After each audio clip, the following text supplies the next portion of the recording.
ओंकारं बिंदुसंयुक्तं नित्यं ध्यायन्ति योगिनः कामदं मोक्षदं चैव ओंकाराय नमो नमः। अविरल शब्द गुणोग प्रक्षालित सकल भूतलमल कलंका मंदिरे पासी तीर्था सरस्वती हरितोन्दृतान अज्ञान तिमिरान्धानां ज्ञानाञ्जन शलाकया चक्षुरं येनितं येन तस्मै श्री गुरुवे नमः। परम्पराचार्य गुरुवे नमः। मंगलम भगवान वीरो मंगलम गौतमो गणे मंगलम कुंद कुंदार्यो जयेन्द्रमोस्तु मंगलम। नमः समय साराय स्वानुभूत्या चकाशते चित्स्वभावाय भावाय सर्वभावान्तर्चते।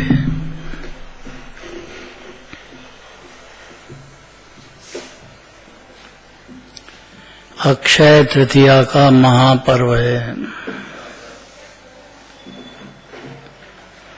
बहुत सीखने को मिलता है इस पर्व में। पहली बात, इतना बड़ा कोरोना फैल रहा है तो क्या करें कि भाई मारी रोग फैल रहा था, खाली मुनिराज पधारे इतने में मथुरा का मरी रोग खत्म हो गया।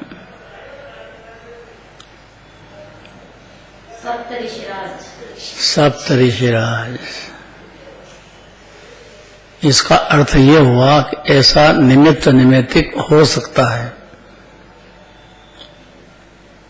कर्ता कर्म तो नहीं लेना चाहिए, क्योंकि कितने जीव का जो परिणाम के अनुसार सारा उदय है और फिर परिणाम के अनुसार ही फल पाता है। दूसरी बात यह है कि 4 प्रकार के दान में कंजूसी नहीं करना। कौन से 4 प्रकार? दान, अभयदान, 4 प्रकार का दान है। अब रह गया कि पात्र जीव ढूंढना, वो बड़ा कठिन काम है। पात्र जीव की परिभाषा ये है कि जगन्य पात्र तो सम्यक दृष्टि होता है, वो भी मिलना बहुत दुर्लभ है। मध्यम पात्र पंचम स्थान वाले होते हैं। उत्तम पात्र दिगंबर मुनिराज होते हैं। इन तीनों को यदि जीव जाने भी सही तो अज्ञानी खुद रहता नहीं है। कैसे इनकी परिणति चलती है, क्यों चलती है, क्या बात है कि अविरत सम्यक दृष्टि को मोह की नींद से जाग गया है। जो दर्शन मोह उसका खत्म हो गया, अर्थात कुटुंब परिवार में रहेगा, खाएगा पिएगा, लेकिन एक एक परमाणु एक एक जीव को भिन्न ही देखेगा, डूबेगा नहीं। अज्ञान इतना ही अनादिकाल का के डूब जाता है। भेद ज्ञान हो जाने से, जीव को आत्मा का भान हो जाने से, जिनवाणी का एक अक्षर भी अंदर हजम हो जाने पर भाव भाषण पे मामला है। पशु गति और मनुष्य गति।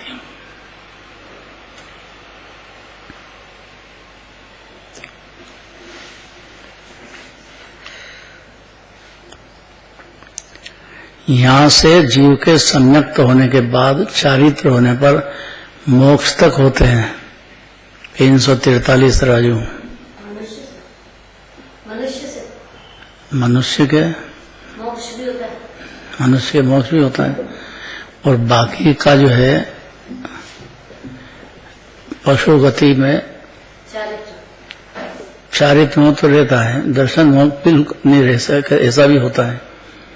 पंचम गुण स्थान का चारित्र होता है। हाँ, पंचम स्थान का चारित्र पशु को हो सकता है। ये सिद्धांत समझना चाहिए। इससे क्या होगा कि जीव को अपने परिणामों पे उसकी निगाह जाएगी कि अपन क्यों संसार में डूब रहे हैं।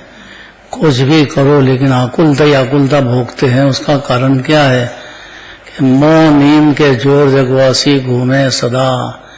अनादिकाल से जीव को संयोगों में, कुटुंब परिवार में, पुत्र आदि में मेरा है, ऐसा ही 100% चल रहा है।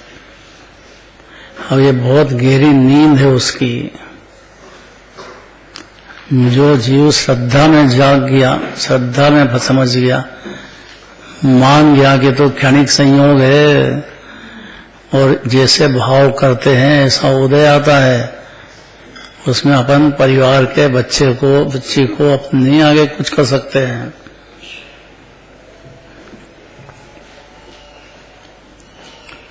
हर जीव को अपने पर्याय के परिणामों की जवाबदारी है। एक दूसरे के नहीं चलता है, मोह की नींद से जागृत हो जाता है। यहाँ ऐसा कहते हैं कि हे प्रभु, जितने जीव मोक्ष गए हैं, जाते हैं, ये जाएंगे, ये सब जिनवाणी माता की कृपा है। देखो हेडिंग, क्या हेडिंग है, पढ़ो। हे माता, आपकी कृपा से ही मोक्ष की प्राप्ति। सेवा का मतलब खूब जिनवाणी को साफ करो, अच्छा पृष्ठा चढ़ा दो, ये भी व्यवहार तो होता है, होना भी चाहिए। जिनवाणी को संभालने का, विनय पूर्वक रखने का, उचित स्थान पर रखने का। पूजा की है तो अपने हाथ से अपनी पुस्तक वहां रख दो, ठिकाने, कोई चावल वगैरह रह नहीं जाए। मतलब व्यवहार यथार्थ जीव को ऑटोमेटिक होएगा, सम्यक दर्शन होने के बाद उसकी भूमिका के अनुसार बढ़ता जाएगा। अज्ञानी बेभान है, क्या करे बेचारा, मुंह में डूबा हो तो कहने कैसे आ गया मंदिर, अब भागम भाग लग रही अंदर ही अंदर, चलो भागो है। हाँ, काम का बोझा बहुत है ना, वो क्या करे बेचारा। तो यहाँ ऐसा कह रहे हैं कि हे जिनवाणी माता, आपकी कृपा से ही मोक्ष की प्राप्ति होती है। जितने जीव मोक्ष चले गए अर्थात अनंत सुखी हो गए, अर्थात जन्म मरण नहीं रहा, मां के पेट में जाने का काम ही बंद हो गया। मोह की वजह से ही चल रहा था सारा नाटक अनादिकाल से। तो दर्शन मोह जाते से ही जड़ कट जाती है। जीव की समझ में आते है कि अपना जीव अकेला ही हूं मैं, और मेरे जो उदय हो रहे हैं पाप के पुण्य के मेरे भाव की वजह से हो रहे हैं। तो ज्ञानी हो और बहुत पाप का उदय हो, ऐसा भी होता है, और ज्ञानी हो और बहुत पुण्य का उदय हो, ऐसा भी होता है। अज्ञानी हो उसको पाप का उदय हो, ऐसा भी होता है, और उसको पुण्य का उदय हो बहुत, ऐसा भी होता है। इसलिए बाहर से माप नहीं देखना चाहिए। परिणामों की थ्योरी अलग है। अभी इतनी बात कह रहे हैं कि अन्य मत छोड़ो। एक दिगंबर जैन धर्म में जिस जीव को जिनवाणी माता का प्रेम हो गया या भाषा समझने लग गया या जिनवाणी की विनय पैदा हो गई, व्यवहार भी और निश्चय विनय तो अंदर में श्रद्धा में लेना, फिर चारित्र में फॉलो करना, ये अंदर की विनय है। अपने को निराकुल रखना, अपने को शांति में पिलाना, अमृत पिलाना।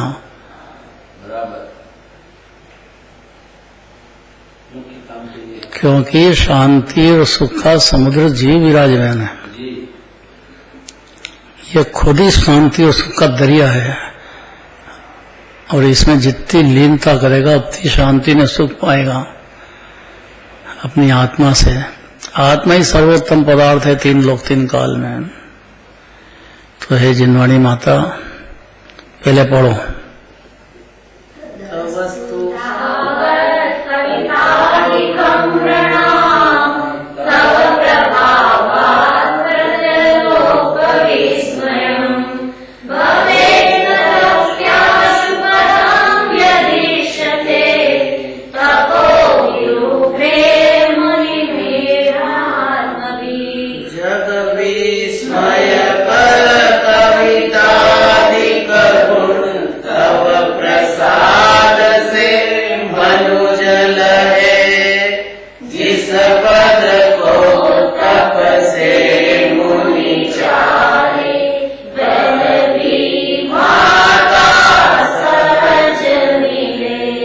माँ के पास जाओ फिर क्या तकलीफ रहती है जीव को।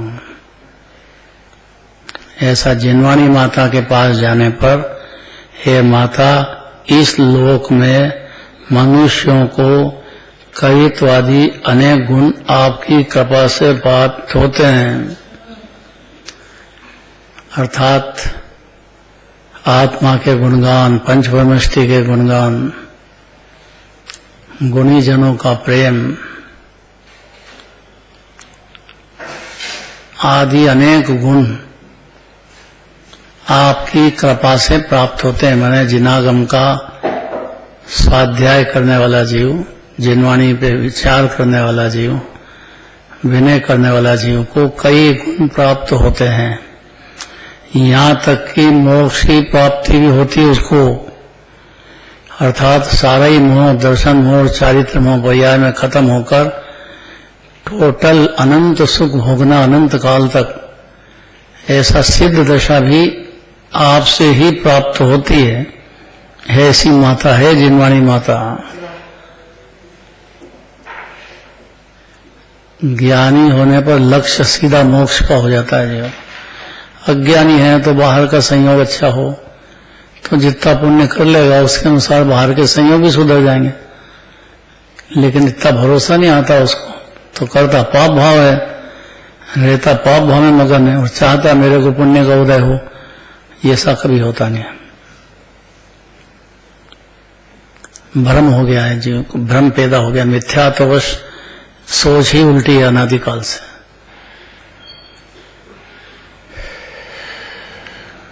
तो हे माता, इस लोक में मनुष्यों को कवित्व आदि अनेक गुण आपकी कृपा से प्राप्त होते हैं। कवित्व माने जिनवाणी का, देवशास्त्रों का गुणगान करने का भाव, ये भी आपकी कृपा से होता है। इसमें कोई आश्चर्य नहीं है। इतने में कोई नहीं समझना चाहिए कि ये तो बहुत गरीब था, नहीं इनके पास तो बहुत पैसा हो गया, ये तो पशु गति में थे, इस नरक में वहां पहुंच गए, मनुष्य में आ गए, मुनिराज बन गए। कहाँ हाथी का जीवन है, कहाँ पहुंच गया। हो कि नहीं, पार्श्वनाथ भगवान का जीवन हाथी के पर्याय में थे। ऐसा कैसे चमत्कार कैसे हो गया है। अक्षय तृतीया मना रहे हैं अपन आज। जगत में तो कहते हैं ब्याह शादी करना हो या कोई भी बड़ा काम करना हो लौकिक, तो अक्षय तृतीया को याद करो तो काम सफल हो जाएगा। अनसूजा मुहूर्त है। हाँ, बिना मुहूर्त निकाले ज्योतिषी से, और ये मुहूर्त सबसे बेस्ट है। आज का दिन, आज का पूरा दिन भारी मुहूर्त वाला है, अक्षय तृतीया है। बहुत शिक्षा मिलती है इसमें। आदिनाथ मुनिराज, उनको आहार देने वाला नहीं मिला 6 महीने तक। जंगल में से आए और आहार दान के लिए देह टिके कैसे, तो देह को टिकाने के लिए उनकी परिणति में भाव होता है, भावलिंगी संत को भी आहार लेने का। आते भी सही, आए भी सही, 6 महीने तक कोई विधि नहीं मिली है। और मुनिराज को विधि पूर्वक, विनय पूर्वक पड़गाए बिगर वो लेंगे नहीं आहार, वापिस चले जाएंगे। 6 महीने तक आए, वापिस चले गए, गजब ही हो गया। मने भावलिंगी मुनिराज को भी, तीर्थंकर के जीव को भी आ सकता है ऐसा उदय। तो बाकी सामान्य जीव को समझ जाना चाहिए कि मेरे पाप का उदय है, दूसरे को दोष नहीं देना है। मेरी पर्याय में पहले पाप भाव हुए हैं, उसका मेरे को उदय है, ऐसा कहकर के सहन करना चाहिए जीव को। जे कर्म पूरव किए खोटे, सहे क्यों नहीं जी रहा, अपने आप को समझाना चाहिए जीव को। मेरी दुकानदारी नहीं चल रही, मेरे शरीर में रोग हो गए, मैं मर गया, मेरी आयु खत्म हो गई, इसमें दूसरा क्या करे, किसी का दोष नहीं देना चाहिए। अब इतना भी समझ जाए तो अज्ञानी नहीं रहता है।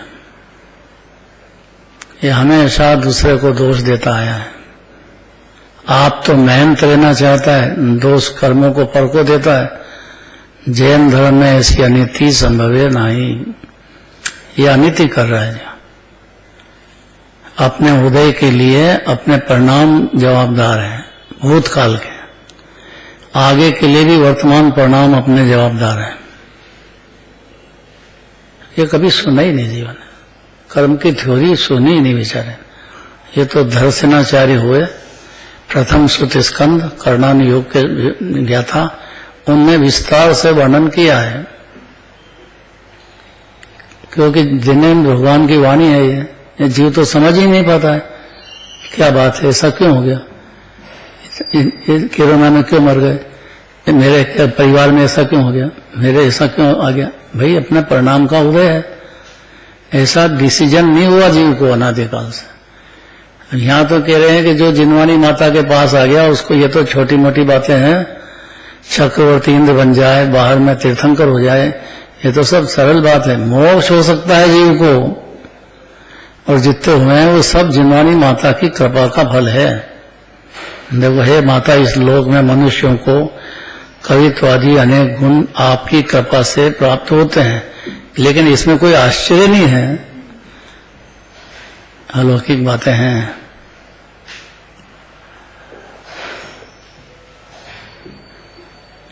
एकदम तेजी से उन्नति करता है जो जैन धर्म में आया, उसके परिणाम सुधरे कि उसके बाहर में भी अंदर में भी गतियों में भी भारी चेंज एकदम होता है।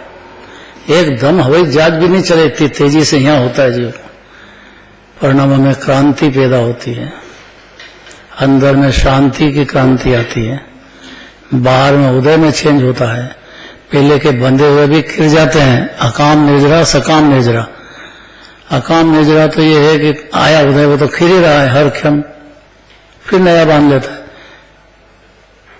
सकाम ये है कि अपने भाव कर्म भाव के वजह से, अपनी परिणति के पुण्य भाव से कितने पाप भाव की निर्जरा हो जाती है, और वीतराग भाव से तो बहुत अलौकिक बात है, मोक्ष ही मिलता है जीव को। इतनी सरल बात है, हृदय में बैठ जाए तो बहुत निहाल हो जाएगा जी। शांति से सुनना चाहिए और अपने आप को संभालना चाहिए जी, परिणामों को देखना चाहिए कि अपने परिणाम कैसे चल रहे हैं। दूसरे के चल रहे होंगे उसको देख देख करके कषाय नहीं करना, और अपने परिणाम में उदय नहीं है, मान लो आज भोजन का ही मौका नहीं है तो कोई बात नहीं, नहीं है तो अपना उदय नहीं है। रतलाम की घटना है, रतलाम की। रतलाम वाले एकदम मेहमान घर पे आए, बनी हुई घटना है।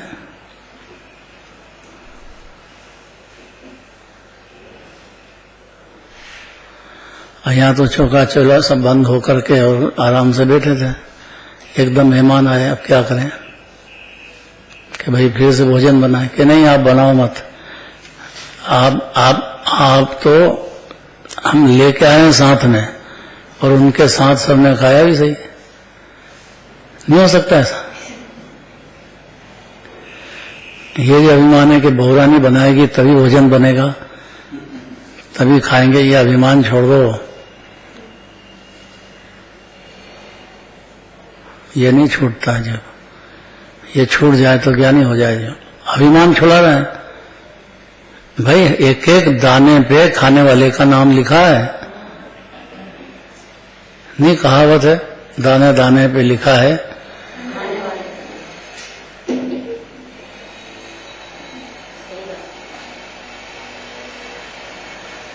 तो हे माता, ये तो बाहर की बात तो बहुत है और बहुत समझना चाहिए, अन्यमति भी समझते हैं तत्व, कि पुण्य करो, बस पुण्य करो, पर पुण्य कैसे करें उनको याद नहीं।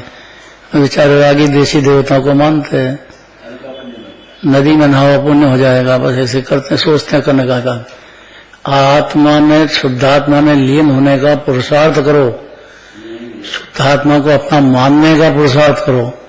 ये तो है ही नहीं बात जगत में, ये तो जिन्मानी माता की कृपा से जीव को कुछ सूझ पड़ती है कि आत्मा भी अनादि अनंत कोई चीज अपन है, और अपने परिणति में जैसे 4 प्रकार के दान के भाव होंगे उस अनुसार बाहर का संयोग भी होता रहेगा। अपने परिणाम के अनुसार चूकना नहीं। अब दान देने में 4 प्रकार का है, आहार दान, औषधि दान, अभय दान और शास्त्र दान। हर मंदिर में, अभी पहले क्षीरसागर मंदिर में रखा था अपन, दिनेश भैया ने स्थापना करी थी, औषधालय था, चल रहा था, युवा फेडरेशन संभाल रहा था। अब जलन बहुत होती ना युवा फेडरेशन से, बंद करो बंद करो बंद करो, वाह भैया बंद कर दो, कर दिया बंद। अब क्या करें, जो थोड़ा बहुत चलता था वो भी गया, कौन सुने। जैसे समझदार जो मंदिर होते हैं वहाँ 4 प्रकार के दान की व्यवस्था रखते हैं, कोई भी आ जाओ जीव मात्र के लिए। केकड़ी में है ना, बड़ा भारी है, स्कूल भी है, जैन स्कूल भी और औषधालय, स्कूल भी और औषधालय, स्कूल भी रखते हैं। औषधालय स्कूल ज्ञान की बात है भैया। देह में जीव को रोगी हो रहे हो तो बेचारा का मन कैसे लगे, इसलिए उसको औषधि देने का बहुत जरूरी है। इसमें पहला नंबर अपना दिनेश भैया है, पहला नंबर समझ लो उसको।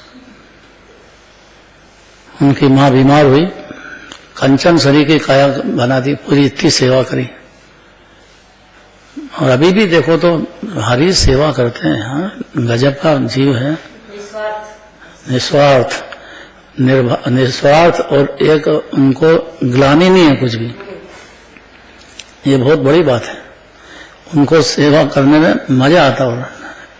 ऐसा भावना होना खाली औषधि दान की इतनी बात है, तो ज्ञान दान की तो बहुत अलौकिक बात है।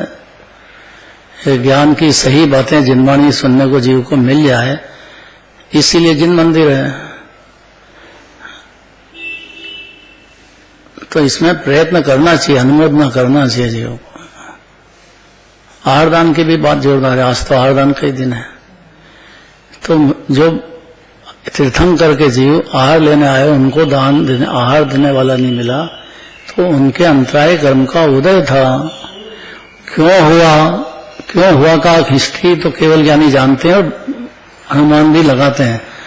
श्वेतांबर में आता, अपने दिगंबर में तो नहीं है ये, कि पहले उनमें कोई बेल था, उसके मुंह पट्टी बांध दी थी।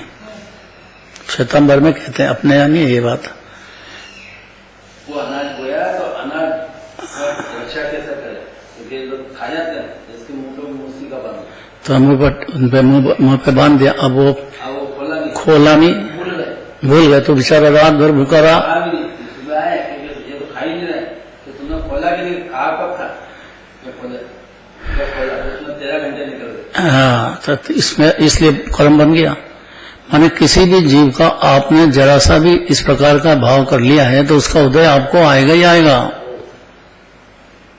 नहीं चूकते हैं। ऐसा उसमें आया है अपने आप को। केवल ही जाने कि तीर्थंकर आदिनाथ भगवान के जीव को आहार दान के लिए 6 महीने तक तो विकल्प नहीं, 6 महीने बाद भी आहार दान नहीं मिला। ऐसा क्यों हुआ? 6 महीने बाद फिर मौका आया, और लेने तो आते थे।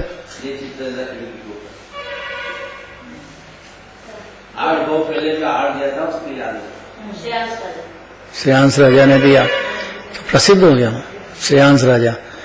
तो गजपंथा में तो उसका नाम ही रखा राजा श्रेयांश भोजनालय। श्वेतांबरों से सीखना चाहिए, उनको भोजन की जबरदस्त सबके लिए क्या बोलते हैं,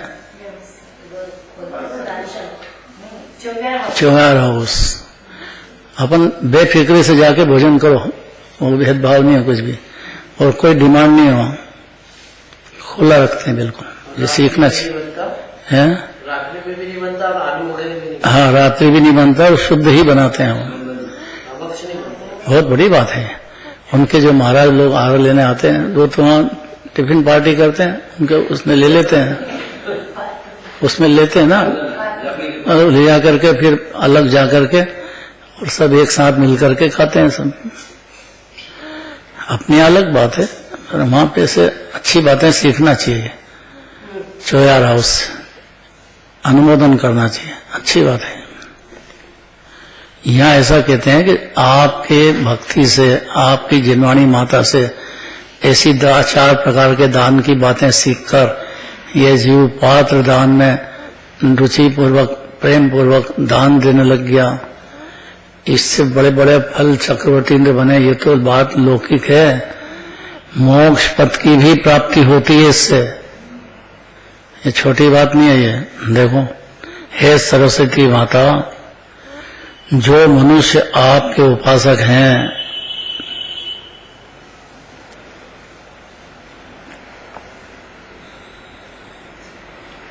जिनके ऊपर आपकी कृपा है, अर्थात जिनवाणी माता का प्रेम आपको मिलता है, मिलता तो जिनवाणी का सब जीवों को, पर ये जीव लेता है जिनवाणी का प्रेम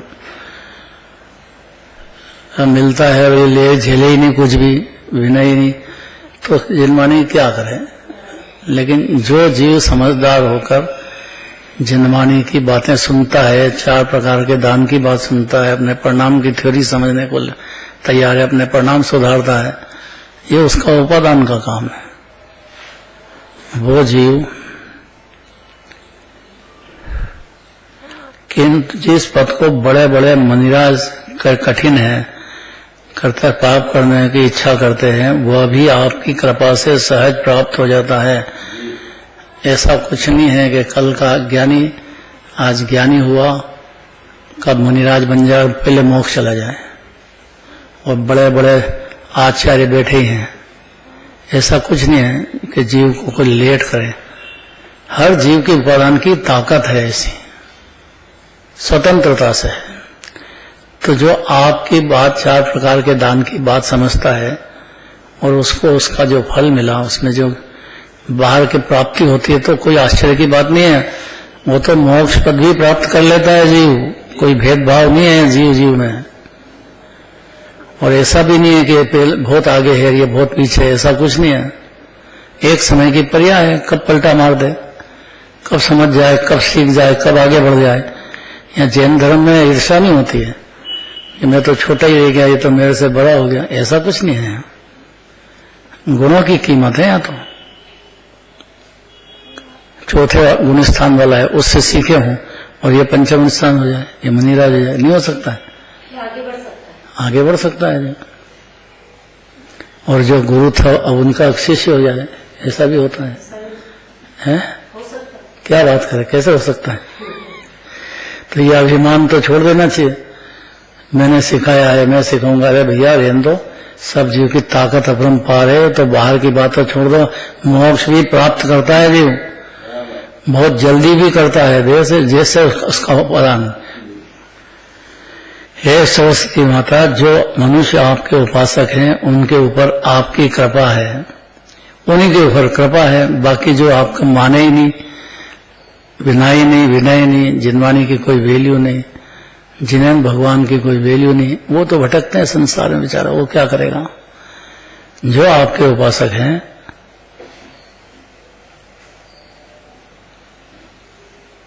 उन मनुष्यों को आपकी कृपा के प्रसाद से समस्त लोक में आश्चर्य उत्पन्न करने वाले कवित्वादी अनेक गुणों की प्राप्ति होती है।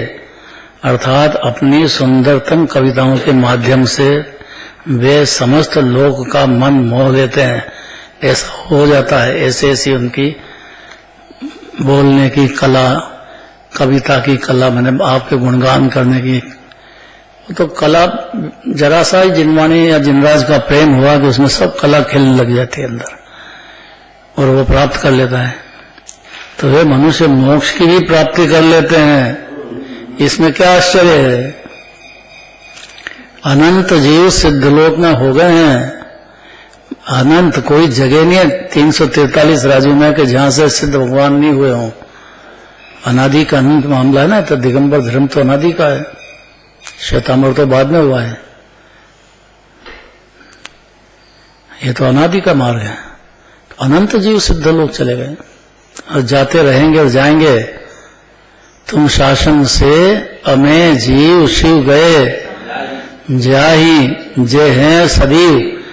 जा रहे हैं, अभी जाएंगे और जाते रहेंगे अनंत काल तक। एक ही मार्ग है दिगंबर जैन धर्म। हे सरस्वती माता,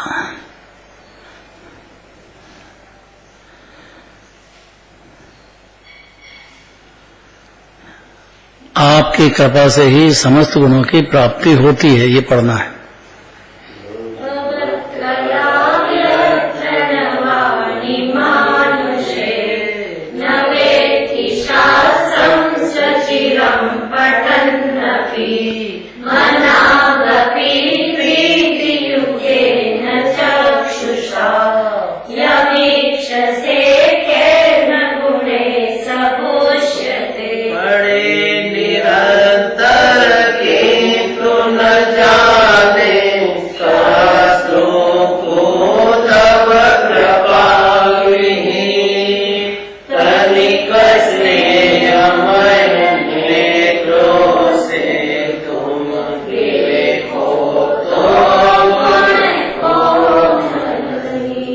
बहुत जोरदार में जोरदार बात कहना चाहते हैं। देखो, हे सरस्वती माता, माता की बात चली ना, पिता की बात चले तो अनंत भगवान की बात चलेगी, माता की चले तो जिनवानी माता की चलेगी, बड़े भाई की बात चले तो दिगंबर मुनिराज की बात चलेगी। बस तीन ही बात है, तीन ही से जगत शोभित है। तो हे सरस्वती माता, जिस मनुष्य में आपकी कला नहीं है, अर्थात जो आपको जानता नहीं है, वो मनुष्य आपकी कृपा का पात्र नहीं है।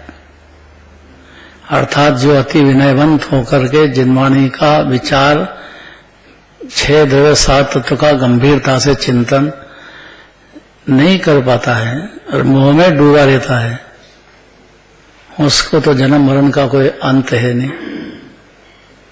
लेकिन जो आपकी बात सुनकर के मैंने प्रणाम संभालने लग गया, सुधारने लग गया, अपनी आत्मा को पसंद कर लिया, शुद्धात्मा को पसंद कर लिया, शुद्ध प्रणति चालू हो गई, शुद्धोपयोग शुरू हो गया, शुद्धोपयोग की खान अपने को समझ गया,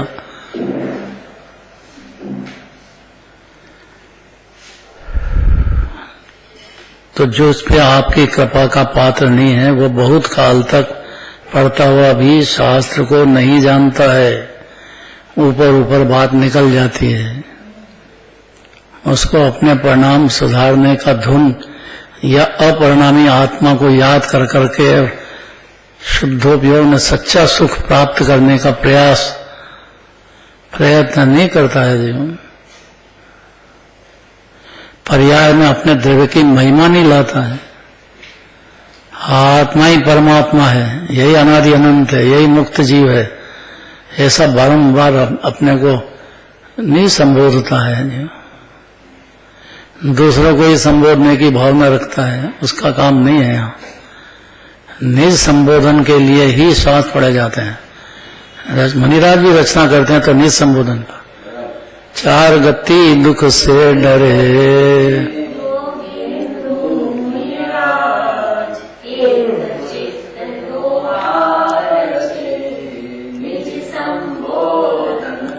अपने को संबोधन काम है कि नहीं कुछ।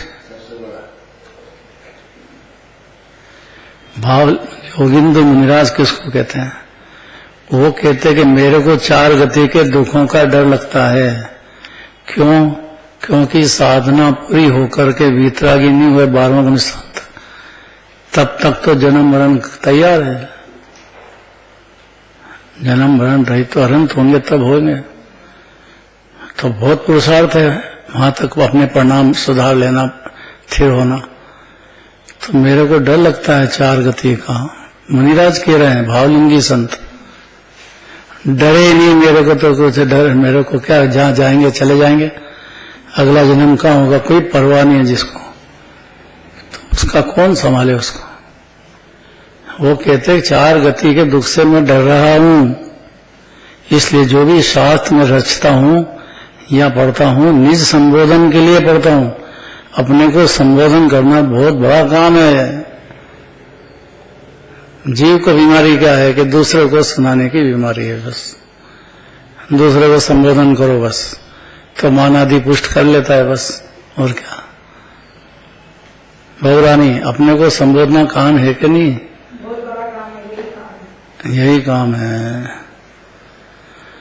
देखो,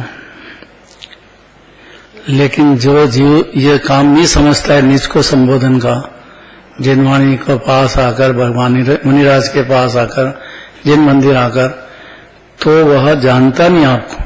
किंतु जिस मनुष्य को आप थोड़ा भी इसने युक्त नेत्र से देख लेती हो, अर्थात जिसको भी जिनवाणी का प्रेम हुआ कि जिनवाणी का स्नेह उसको बरसना शुरू हो जाता है। जिस बच्चे को माँ का प्रेम है उसको माँ की तरफ से भरपूर पूरा लाभ मिलने वाला है। अब माँ के साथ प्रेम ही नहीं करे, ब्याह हो गया और माँ की परवाह नहीं करे, तो उसका क्या होगा? उसको माँ का प्रेम नहीं मिलेगा। माँ की तो सेवा करेगा तो माँ का प्रेम मिलेगा, कैसे मिलेगा?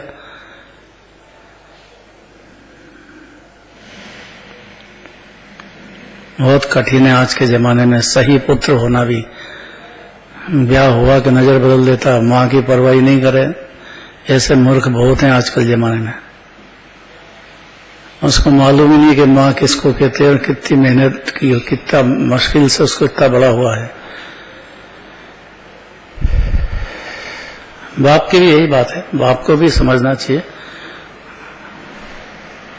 ये तो धन है भाई जीव के, माँ बाप, इतना तो उसको समझना चाहिए। लौकिक में भी नहीं समझेगा तो पार लोग अनंत पिताजी मेरे, जिनवाणी माता मेरी, तो कब समझेगा ये?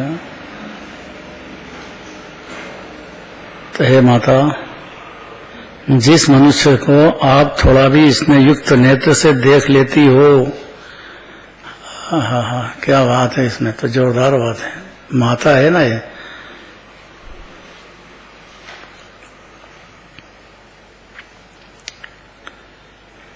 माँ का प्रेम उसको मिलता है जो माँ की विनय करता है, माँ की बात में ध्यान देता है, नहीं तो नहीं मिलता उसको।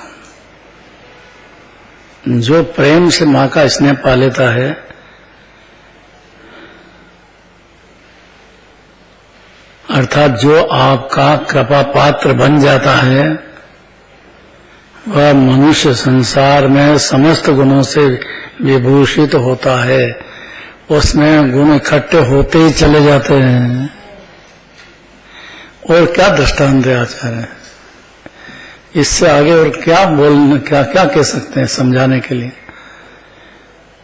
कि जिनवाणी का बातें सुन करके अंदर चेंज होना, परिणामों में अंदर में समझना ये बातें, और अंदर चेतना, ये कोई कम काम है। और जो चेतता है, इसने युक्त नेत्र से देख लेता है, अर्थात जो आपका कृपा पात्र बन जाता है, वह मनुष्य संसार में समस्त गुणों से विभूषित होता है, अर्थात उसके परिणाम सुधरने से और उसकी पर्याय में शांति में आनंद का जन्म होता है। क्या भजन है शांति का? एक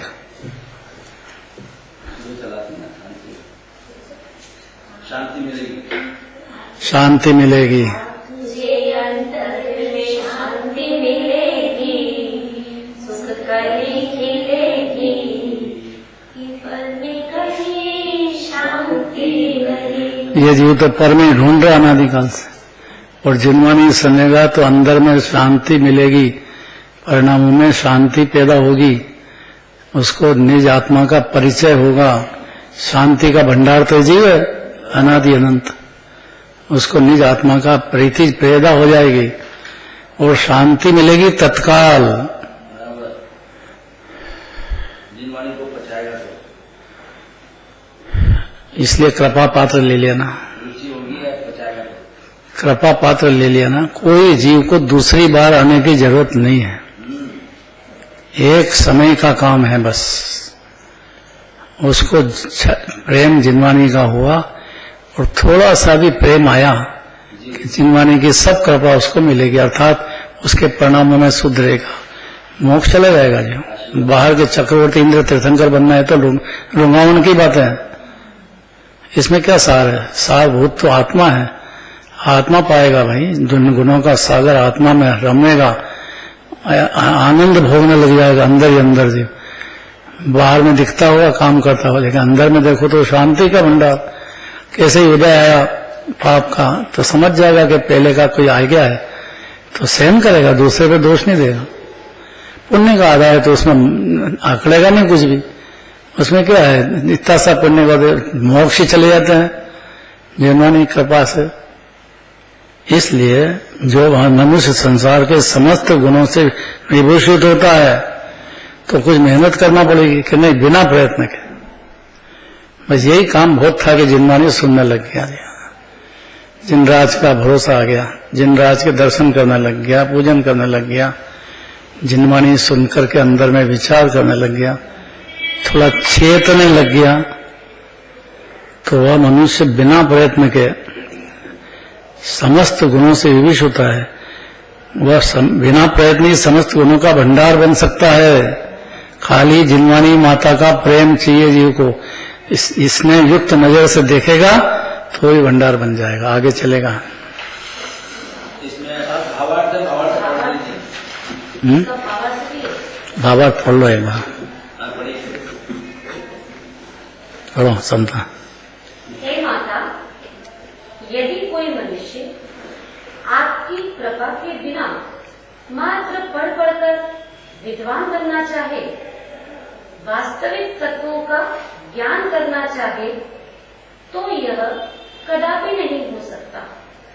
किंतु जिस मनुष्य पर आपकी थोड़ी भी कृपा होती है, वह मनुष्य बिना पढ़े ही विद्वत्ता आदि अनेक गुणों को प्राप्त कर लेता है।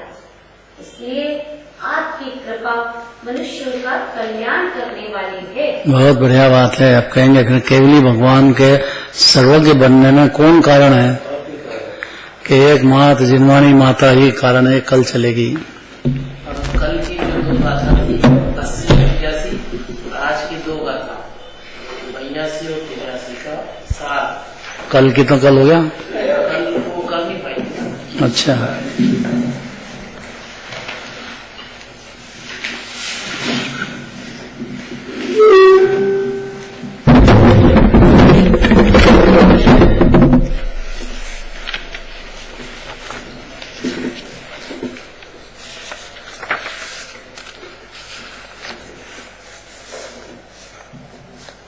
आदरणीय दादाश्री, उपस्थित सभी जिनवानी माता के पुत्रगण,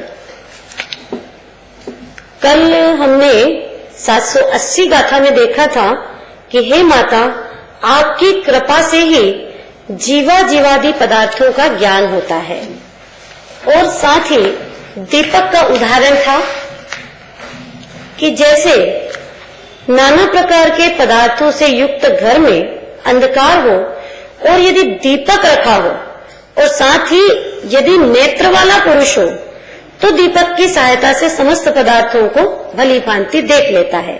उसी प्रकार ये जो 3 लोक रूपी घर है, वहां पर जीवा जीवादि पदार्थ भरे हुए हैं, लेकिन हे माता, आप ही उत्कृष्ट दीपक के समान हैं।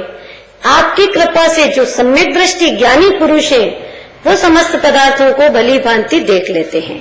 इसके बाद 781वीं गाथा में हमने देखा था, हे सरस्वती माता, आपका मार्ग अक्षुण्ण और निर्मल है, अत्यंत गहन है। आज बहुत ही मंगलमय दिवस अक्षय तृतीया पर्व का है। बहुत सी शिक्षाएं बताई इस पर्व से हमें लेनी चाहिए। सबसे पहली बात बताई कि अभी वर्तमान में कोरोना का रोग सारी ओर फैला हुआ है, तो जब एक बार पूर्व काल में मरी रोग फैला था मथुरा में, तो वहां पर सप्त ऋषिराज पधारे, मुनिराज पधारे और मथुरा का रोग सब दूर हो गया और चारों ओर आनंद हो गया। तो ये निमित्त नैमित्तिक संबंध होता है, ये कर्ता कर्म संबंध नहीं है। और जो भी उदय आता है वो हमारे परिणामों के अनुसार आता है, क्योंकि बाहर का जो संयोग है वो तो क्षणिक है। बाहर के संयोगों में कुछ भी फेरफार नहीं किया जा सकता है। जो भूतकाल के परिणाम थे तो उनके अनुसार वर्तमान का उदय है, वर्तमान के जो परिणाम है उसके अनुसार भविष्य का। तो कोई दूसरा इसके लिए जवाबदार नहीं है।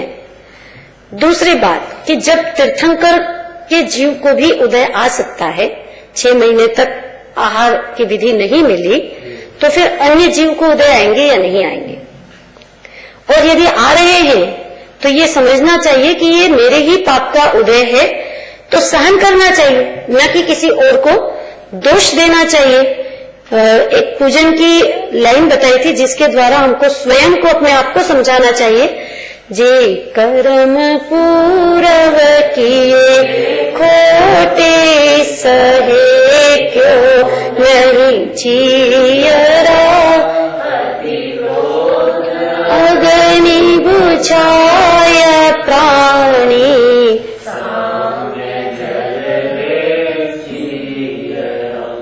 दूसरी बात, 4 दान देने में कभी भी कंजूसी नहीं करना चाहिए। पात्र जीव होना चाहिए, जो कि बहुत ही मिलना दुर्लभ है। 3 तरह के पात्र बताए, जगन्य, मध्यम और उत्तम। जगन्य पात्र बताए अविरत सम्यक दृष्टि, मध्यम पात्र देशव्रती पंचम गुण स्थानवर्ती और उत्तम पात्र दिगंबर मुनिराज।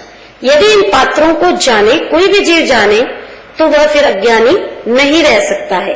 कैसी इनकी परिणति है ये जानना चाहिए, क्योंकि जो अविरत सम्यक दृष्टि है वो कैसा है कि वो मोह नींद से जाग गया है।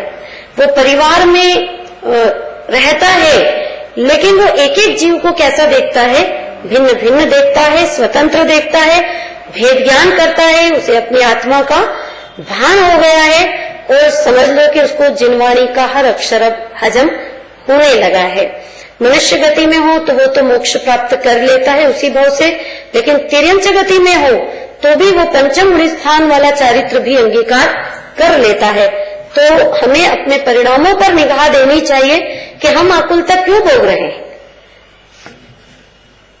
इसके बाद गाथा नंबर 782 गाथा में कहा कि हे माता, आपकी कृपा से ही मोक्ष की प्राप्ति होती है। हे सरस्वती माता, जो मनुष्य आपके उपासक हैं, दूसरी बात जिनके ऊपर आपकी कृपा है, उन मनुष्यों को आश्चर्य उत्पन्न करने वाले कवित्व आदि अनेक गुणों की प्राप्ति होती है। अर्थात जो जिनवाणी का स्वाध्याय करता है, विचार करता है, विनय करता है, तो वह आत्मा के गुणगान करता है, पंच परमेष्टि के गुणगान करता है और उसे गुणी जनों का प्रेम होता है, तो उसे शुद्धात्मा से प्रीति होती है और अनेक गुण उसको प्रकट हो जाते हैं और तेजी से वह उन्नति करने लगता है। उसके दर्शन मोह भी नष्ट हो जाता है, चारित्र मोह भी नष्ट हो जाता है। मतलब बाहर में तो वो चक्रवर्ती इंद्र और तीर्थंकर बनता है और अंदर में वो अनंत सुखमयी दशा अर्थात सिद्ध दशा को प्राप्त कर लेता है। यहाँ पर थोड़ी व्यवहार की बात भी बताई कि हम जिनवाणी को संभालें, उचित स्थान पर रखें, उनके अंदर कुछ चावल यदि रह जाते हो तो वो निकालें, ऐसा व्यवहार होता है। जिनवाणी का निश्चय विनय और व्यवहार विनय दोनों होना चाहिए। जिनवाणी की भाषा को समझना चाहिए और अंतरंग में जिनवाणी को श्रद्धा में लेना चाहिए और स्वयं को शांति और अमृत रस को पिलाना चाहिए, क्योंकि जीव ही शांति और आनंद का दरिया है। जितनी जितनी लीनता आत्मा में करता है उतनी उतनी शांति को प्राप्त कर लेता है, क्योंकि जीव ही तो 3 लोक में सर्वोत्तम है। और जो ऐसा समझता है तो उसके तो परिणामों में शांति की क्रांति आ जाती है। क्या गजब के प्रवचन हैं आज के कि हवाई जहाज भी नहीं चले इतनी तेजी से वो अंदर में उन्नति करता है।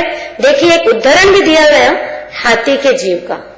पार्श्वनाथ भगवान का जीव जब हाथी की पर्याय में था, तब उसने सम्यक दर्शन की प्राप्ति की और कहां से कहां पहुंच गया। तो भाई, जो भी जिनराज को श्रद्धा करते हैं, जिनवाणी को मानते हैं, उनके तो उदय बदलते जाते हैं, उनके पाप की निर्जरा हो जाती है। और ये सब काम कैसे होता है? उपादान से। उपादान से ही जीव आपकी कृपा को पाता है, हे देवी, क्योंकि हर जीव की उपादान की स्वतंत्रता है, ताकत है कि कौन जीव कब मोक्ष प्राप्त कर ले। जीव जीव में भेदभाव नहीं होता है, कोई आगे पीछे ऐसा कुछ नहीं है। यहाँ पर गुणों की कीमत बताई कि कोई भी जीव हो, भले ही वो बाद में आया हो, लेकिन हो सकता है कि वो जल्दी ही आगे बढ़ जाए और जो पहले से हैं उनसे भी जल्दी मोक्ष को चला जाए। इसलिए हर जीव की अपनी अपनी स्वतंत्रता है। बहुत सारी शिक्षाएं बताई गई, निश्चय की भी और व्यवहार की भी। इसलिए यहाँ पर हमें दूसरों को देख करके कषाय नहीं करना चाहिए, अपने परिणामों को देखना चाहिए। कर्ता बुद्धि मैंने किया है, ये अभिमान छोड़ देना चाहिए और अंदर में चेतना चाहिए, स्वयं को संबोधन करना चाहिए। ये सब बहुत बड़े बड़े काम है। और 4 प्रकार के दान देने में चूकना नहीं चाहिए, अनुमोदन तो करना ही चाहिए। और पात्र दान रुचि पूर्वक, प्रेम पूर्वक करना चाहिए।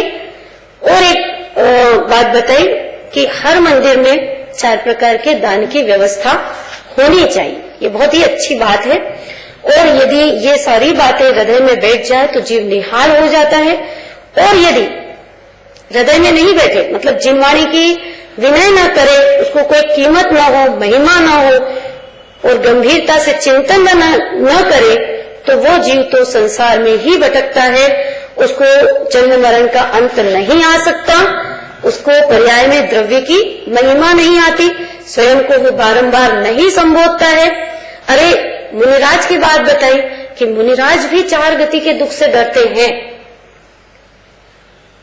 तो कितना सचेत होना चाहिए परिणामों को संभालने में। इसके बाद 782 गाथा के बाद 783 गाथा में और भी जोरदार बात बताई कि हे सरस्वती माता, आपकी कृपा से ही समस्त गुणों की प्राप्ति होती है। जैसे कोई बच्चा हो और वो यदि माँ से प्रेम करे तो उसे कितना स्नेह मिलता है माँ का। इसी प्रकार जिसको जिनवाणी का प्रेम होता है, जिनराज का भरोसा आता है, तो उसके ऊपर ही उनका स्नेह बरसता है, उसके परिणाम सुधरते हैं, वह आत्मा को प्राप्त कर लेता है और उसी में रमता है और आनंद भोगता है। कहना चाहिए कि समस्त ही गुणों से वह विभूषित हो जाता है। और एक बात कोई बता सकता है क्या बात बताई थी? कितना प्रयत्न करना पड़ता है उसको ये सब करने में? कुछ भी नहीं, बिना प्रयत्न के ये सब हो जाता है। ये तो बहुत ही अद्भुत बात बताई और कहा कि हे माता, जिस पर आपकी थोड़ी भी कृपा होती है तो वह मनुष्य विद्वत्ता आदि अनेक गुणों को प्राप्त कर लेता है, समस्त कल्याणों को प्राप्त कर लेता है। और 3 से जगत शोभित है, 3 जीवों से जगत शोभित है। कौन कौन? पिता, माता और बड़े भाई। कौन है पिता? वेरी गुड, अनंत परमात्मा। माता कौन है? जिनवाणी माता। और बड़े भाई कौन है? दिगंबर मुनिराज। तो इस प्रकार से हमें उनकी महिमा ला करके, अपने आत्मा की महिमा ला करके अपने आत्मा से प्रीति करने का यह अद्भुत कार्य करना चाहिए। ऐसी भावना के साथ जिनवाणी माता को शत प्रणाम। जिनवाणी